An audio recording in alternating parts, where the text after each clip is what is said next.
Hey, how's everyone doing? Thor Love and Thunder, the newest movie in the Marvel Cinematic Universe, has just released in theaters. So today I'm going to sit down and review it. So jumping right into this review, I was excited for this movie for the most part, not quite as excited as a lot of people were. Like, I didn't have it on my top 10 most anticipated of the year, but I was looking forward to it because I really liked Thor Ragnarok, and obviously it's pretty much everybody's returning. Taika Waititi's directing, Chris Hemsworth playing Thor, all that stuff. So I was hoping we'd get a, movie along those lines. I would build off of what Thor Ragnarok did and continue to develop this character in a fun way, deliver on a very fun and enjoyable film like Thor Ragnarok was. And honestly, having now seen it overall, I found this movie to be very mediocre. There was stuff I liked about it and stuff I didn't. It's just kind of right in the middle there. I think it was fine for the most part. There's enough here to enjoy it and say, all right, it's a passable movie, but just barely. So now getting into that, on the good side of things, it's a very good looking movie. It's, you can feel the budget, you can feel how it's an expensively made movie. The CGI is really good. There's some really great visuals. The cinematography is very good. You can tell Taika Waititi knows what he's doing in that regard, and that you have a good director on hand who's doing those kind of things and making this movie look really good. Of course, some other Marvel movies kind of lack this, so it's really nice to see that this movie really brings that kind of visual appeal to the film. I like that a lot, and it really adds a lot to the film and really makes you enjoy it, especially while you're in the movie theater. So I like that. That worked for me. It's a nice looking film. All that stuff's really good. On the other positive side, I really liked most of the performances in this movie. Christian Bale is just fucking awesome in this movie. I really loved him in here. He's one of my favorite actors. He's one of the best actors in Hollywood, and he just absolutely brought his A game to this film, really given his just bizarre Christian Bale performance, and I loved him in this. He's so good as the main villain throughout the film, kind of playing this like emotional, creepy, broken character who's going around killing gods and stuff. I don't think the character itself was written amazingly well. It definitely could have been more developed, but I really thought he was so good at playing that character and really just bringing so much life to this movie. And every time he was on screen, he just stole the show. I just loved him in this film. All the other characters were fine. I liked Thor. Jane is back, played by Natalie Portman. Valkyrie's back. They were all fine. I don't think there's an amazing performance from any of them, but I like them all. They're all good in their roles. I still don't love Jane's character. I didn't like her in the first two Thor movies. I still don't think she's an amazing character, but whatever. It's fine. But Chris Hemsworth, he's really great as Thor in this. And like I said, there wasn't like a notably bad performance. And overall, it was an entertaining movie. Like I said, I wanted to very least be entertained from this film, and I was. It's only 2 hours. It goes by relatively quickly, and is just an entertaining movie. That's about, at the very least, that's what you want from an MCU movie or a comic book movie in general, is just to be entertained and have a good time. And that was the case here. I had a fun time watching this movie. I really don't have any complaints in that regard. It was entertaining. I wasn't bored. Most Marvel movies kind of get at least that far. So this movie does as well. And now heading into the bad or my negatives for this film. The first issue is going to be the comedy. Taika Waititi, if you've seen Thor Ragnarok, there's a lot of comedy in it. Obviously, that's kind of his style. And this movie really goes all in on the comedy. It's just really a bit much. I see that as a common complaint from people.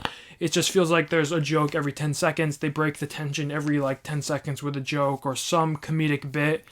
And some of it's funny, some of it's not. It's obviously going to depend on your age group, what you find funny. Comedy is very subjective in general, as Marvel comedy tends to also be very subjective. Some of it's very lowbrow humor that a lot of kids are going to laugh at. Some of it's more cleverly crafted jokes. But either way, there is a lot of humor in this film, and it's just really constant. And it can really break a lot of the tension in this movie and just really be distracting. And I found it a little annoying, mainly because I just prefer the movie to be serious when it needs to be serious and be goofy when it needs to be goofy. If you think of Sam Raimi's Spider-Man, I think, is a perfect example of a movie that gets the tone absolutely perfect, with having its comedic moments and then having its super serious moments and not really interrupting either, while they both work really well together. So I think Sam Raimi was really good at blending those two, where I don't think this movie did a good job at that, where you just have all this constant inserted humor and really breaks up the tension a lot, which to me is not what I prefer. I would much rather have the serious moments be very serious. The goofy moments can be goofy and allow for some comedic relief, where I don't like them being really mixed together like this movie went for. So that was a little frustrating. And then my other big complaint is I thought the story was pretty much lacking in this film. It just kind of feels like it just goes. It was really a little bizarre how quickly this movie gets going, how like you see the setup in the trailers and it's going to be like a reach to how we get there, how quickly we get there, but so quickly you're immediately inserted into the story with, you know, Christian Bale going around killing people. Jane is back as Lady Thor or whatever they're calling her, and you know, we're moving on with the story. So it happens so quickly. Some elements feel very rushed. It feels very compact story, and oftentimes it just didn't make sense. It just rushed to a point. It's like you had point A and point B, and they just rushed. They didn't really fill in the story between that. They just quickly jumped from points to point, and I found that a little annoying. It just kept moving forward so quickly, and it just really kind of skipped a lot of stuff. It felt like, not that it should have been longer. I don't like saying a movie should be longer, but it just feels like things should have been developed more, and you know, the story should have been more concentrated and, you know, complete. I feel, as the whole plot just felt kind of jumbled. Certain elements felt like a little contrived, just kind of like came out of nowhere, and didn't really make sense. I don't really want to get into spoilers because I don't want to ruin the movie for anyone, but like it just felt like things just kept happening, and it just kept moving forward for the sake of the story has to move forward, rather than, you know, developing a very strong and complete script and building the movie off that. So I felt that was lacking a lot. And overall, this is a very weird movie. I mean, like the score was a little more like techno, which was kind of unique. I like the score in this movie. There's a lot of like Guns N' Roses, like the Guns N' Roses soundtrack in this film, which I thought was really weird. That like so consistently it was Guns N' Roses as the soundtrack.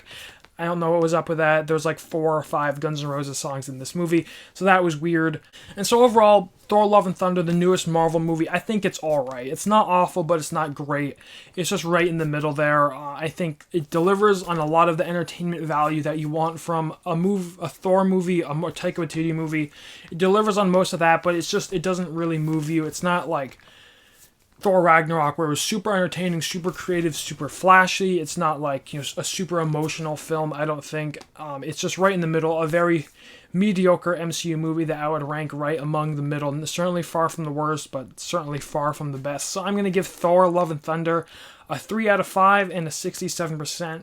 Overall, like I said, it's a fine movie. I think it will work really well for most Marvel fans, or people who are more, you know, casual Marvel fans. I think will have more issues with it. But anyways, that's going to do it for my review of Thor Love and Thunder. As always, if you enjoyed the video, don't forget to like and subscribe.